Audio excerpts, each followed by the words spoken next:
Hello and welcome to Faithfully Stampin' with Jennifer Helm. I am Jennifer Helm, the Faithful Stamper, an independent demonstrator with Stampin' Up! Happy New Year! It is January 2023 and this is the first video of the year, so thank you for checking it out. Today I am showing the faux tile technique. This is a very simple technique. This is one I've wanted to try for a while, and it looks like kind of that tile backsplash you might see in a bathroom or a kitchen, and it's done very simply with score lines using a score tool. So I'm going to show you how to do it. To start with, you need a card base. It can be any style of card base you like. I am using a Coastal Cabana for my card base. I went ahead and pre-scored it, so I'm just going to fold it like so and then set it to the side. Next, I'll be using a panel of cardstock. This is Bermuda Bay, and it is 5 1/4 by 4. I'm not going to glue this on yet, though. We will be gluing it to the front of the card in a little bit. I'm going to wait and tell you why. And then the focal point, and what we're going to use the faux tile piece, is a piece of basic white. This is 5 inches tall by 3 3/4 inch wide. So it's just a layer, another layer of cardstock that I'm using. And so this is what I'm going to start with. And you need a scoring tool to do this technique.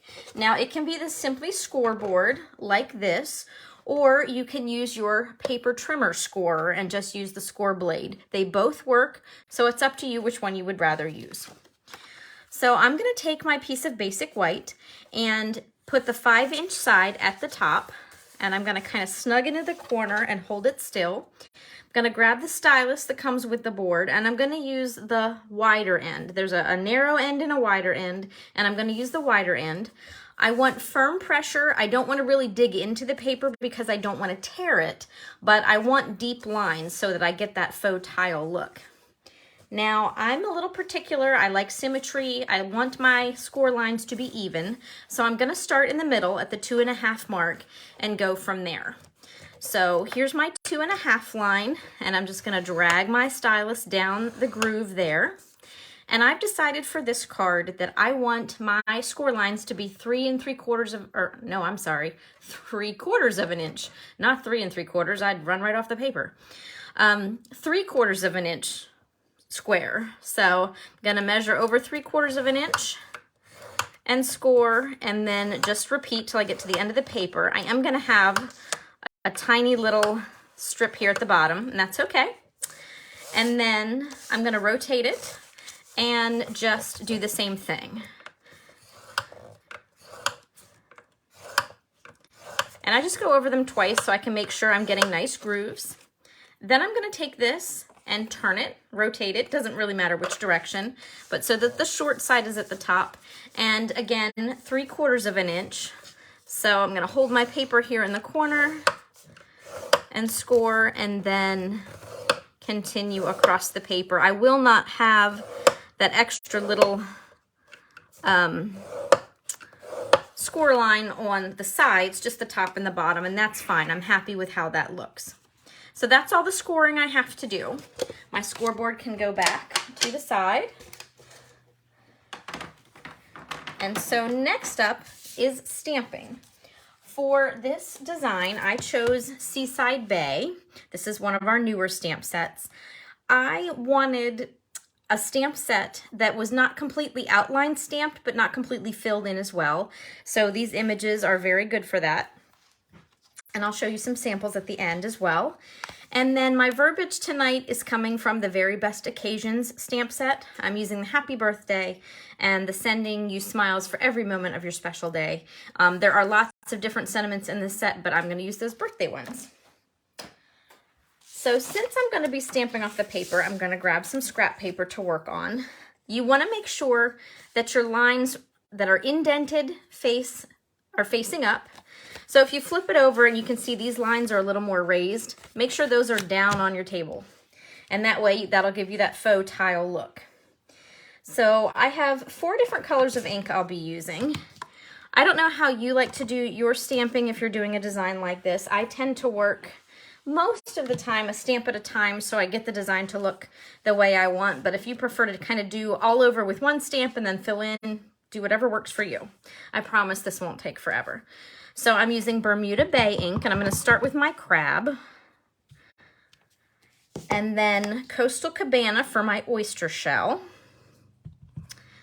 And this one I'll stamp off the page a little bit. Then for my conch shell, I think I'm saying that right. Half the time I mispronounce it. Here we go in Pacific Point. Don't press too hard when you stamp. If you do, you will force your stamp down into those indented lines you worked so hard on, and it'll take away from that faux tile look. So I accidentally did that. I didn't even realize it until after the card was finished. But like here, I must have pressed a little too hard because I filled in that line, but you can see the rest of them came out well. So just a little tip on that to be mindful.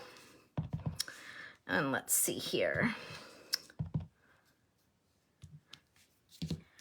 So just fill your paper with your design until you're happy with how it looks. You can use as many or as few ink colors as you need. And I will show you in just a minute here a little trick you can use as well if you have a lot of white space that you need to fill in. And let's see, I think I'm going to do one more quick oyster shell like that. Okay, so I like how this looks, and I could just accent it with some embellishments once I'm finished, like I did with this card here.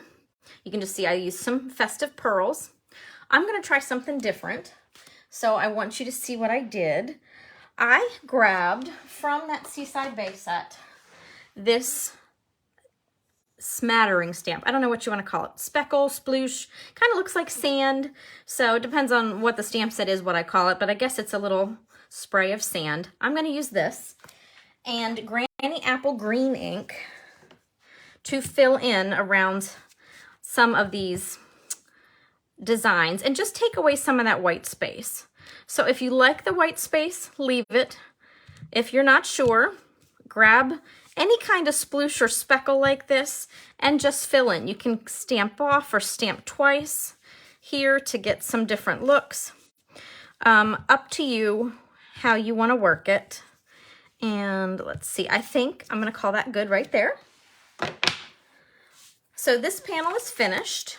And then while I have some of my stamps and ink out, what I'm going to do is first of all stamp my envelope. And I like the crab stamp.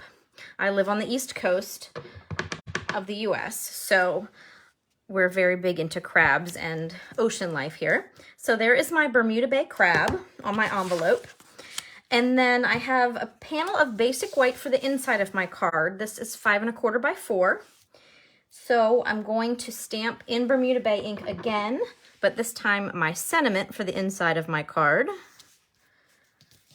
That's a little crooked. I'm going to try it again, see if I can get that a little better. Flip that over. 2 sides to every piece of paper in most case. That's better. And then I'm going to accent with that little conch shell again and put it here at the bottom. So my stamping is almost done. I'll show you the last bit of stamping in just a minute. So now what I'm going to do is grab my card base and that layer I was talking about. First up, I'm going to grab my adhesive. I have my Stamp and Seal tape runner, and I'm going to put some adhesive on this. This will be for the inside of my card, and naturally I just ran out of glue, so we'll switch to my Stamp and Seal Plus here. So this is my inside sentiment piece. Whoop. So this gets centered on the inside of the card, like so. Now for this front piece, before I glue it to the front of the card, I'm gonna layer my faux tile piece to this cardstock layer. When you are gluing your faux tile layer down, go easy with the adhesive. Liquid glue would be perfect for this, but if you're a fan of a tape runner like I am, just have a light touch. I don't normally press super hard when I'm using my adhesive anyway, but I do like to use a lot of it. But I don't want to damage these score lines because, again, that would take away from that faux tile look. So just put the adhesive on, but don't try to press through the tabletop while you do it. Just a little tip, because you want that beautiful faux tile look to show through. So this I'm going to layer together. And then before I put this on the card, I want to add some ribbon. So that's why I didn't glue it down initially. I want this to be my anchor for the ribbon. And I have two different kinds of ribbon I'm using here. I thought they paired well together. This is a variegated ribbon that we have. It coordinates with the Seaside Bay Suite. It's a little hard to see on camera, I think, but it's white at the bottom and it kind of ombres into balmy blue, which is another beautiful ocean color. And hopefully you can kind of see the difference here once I put that down on the paper. So I'm just going to trim ribbon a little bit wider than my panel. And then to that, I'm going to layer a second piece on. This is Tahitian Tide. This is one of our in-color ribbons. And I'm just going to do the same thing, cut a piece that's a little bit wider than my panel. And I like to use tape to anchor my ribbon. Some demonstrators just like to use glue, don't like to have tape, but whatever floats your boat. So I'm just going to take this ribbon, add a little Scotch tape to the end, and fold it around behind to anchor it in place. Just like this. And I don't consider myself coordinated enough to get both of those ribbons together at the same time and have it turn out well. Something would definitely be crooked. So I'm just going to repeat the same thing. I'm going to take the ribbon, add a little bit of tape, tuck it behind, and then do the same thing with that second end of the ribbon. Like that. Now, more adhesive. You can, if you want, pop this panel on dimensionals. Up to you. I'm going to save the dimensionals for the sentiment on the front. And I do add a little adhesive when I use ribbon for the front of my cards, because I'm worried about that cardstock peeling away. So I always use a little bit extra when I've got ribbon tacked on like this. Okay, it's a little pressed down. A couple things to finish it off. I could add some pearls or other embellishments if I want, but since I added these little speckles, I opted not to do that.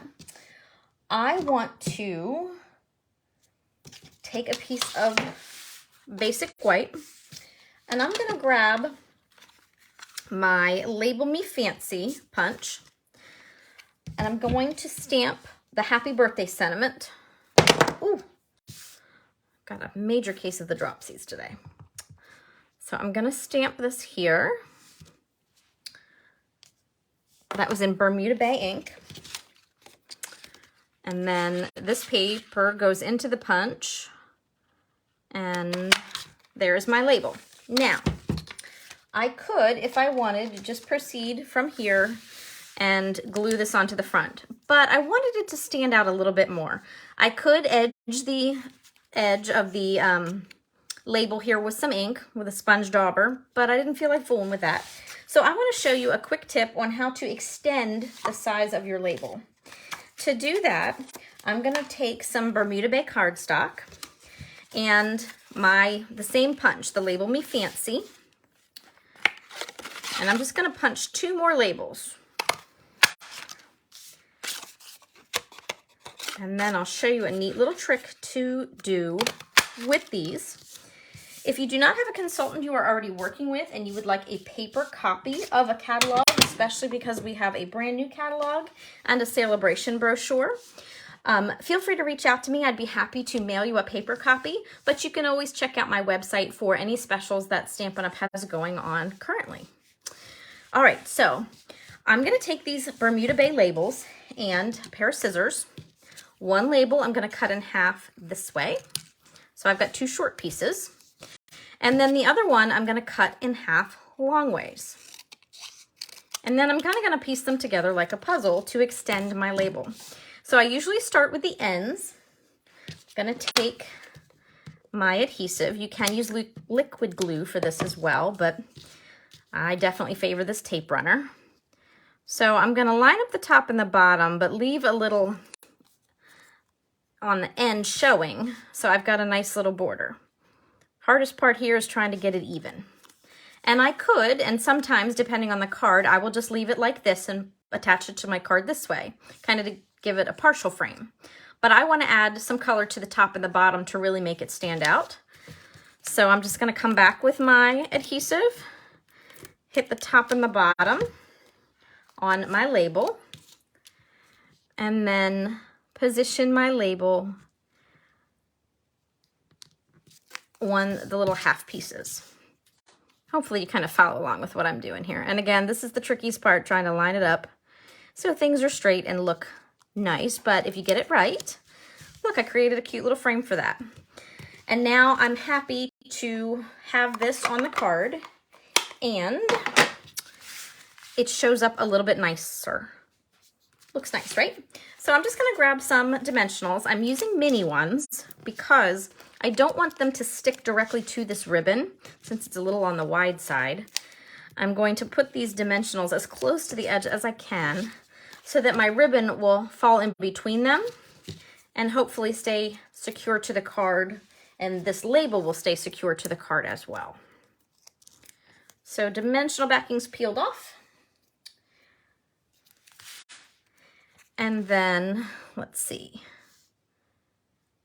I think I like it here. You can position it in the center, one side or the other. You could skip the ribbon, position the ribbon higher, lower. Lots of options you have for this. And there we go. There's my card and my envelope. So a fun little faux tile technique. So I hope you enjoyed learning how to make that. I do have more samples to show you. So again, here's the card, the initial card. You can see how they have a different look, even though I basically did the same thing. Here is the card without the green speckles, just some pearls added for accent. Both lovely. And then I changed this card up just by using a different punch. So you can use any number of shapes or die cuts. You could leave a label off, use an image instead of words. Lots of choices that you have. You can also make this card without using the full panel of cardstock. So here I started with a 3.5-inch square of basic white, layered it on some gorgeous grape, and here I used diagonal lines that are 1/2 inch square as opposed to straight up and down lines and 3/4 inch. So it just changes the look a little bit. Here's our Butterfly Brilliance stamp set. This is actually one large stamp, so I was able to just stamp one time.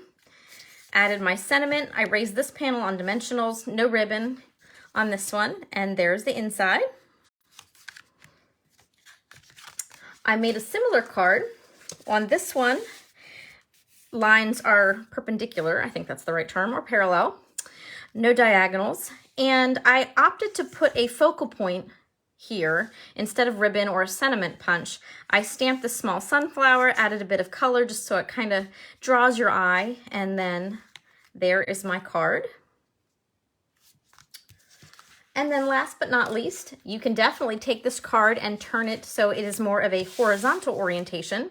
Here, instead of any layers, I just used one panel of 5¼ by 4 basic white, stamped all over, and then added my label here, one strand of ribbon and a bow, and a little bling, and then this card is ready to go as well. So lots of different options you have with this technique, all simple, all fun, and make a sweet little card that would be good for any occasion. I hope you really enjoyed learning how to make this. If you haven't already, I would love for you to subscribe to this channel. You can click that notification bell and you'll receive a little message, a little ding on your computer each time a video is posted here to the channel. And you can always find me on Facebook as The Faithful Stamper. I share different projects there, as well as any specials that Stampin' Up! Currently has going on. And I'm happy to answer questions here or there if you have any. All right, thank you so much for tuning in. Take care and happy crafting.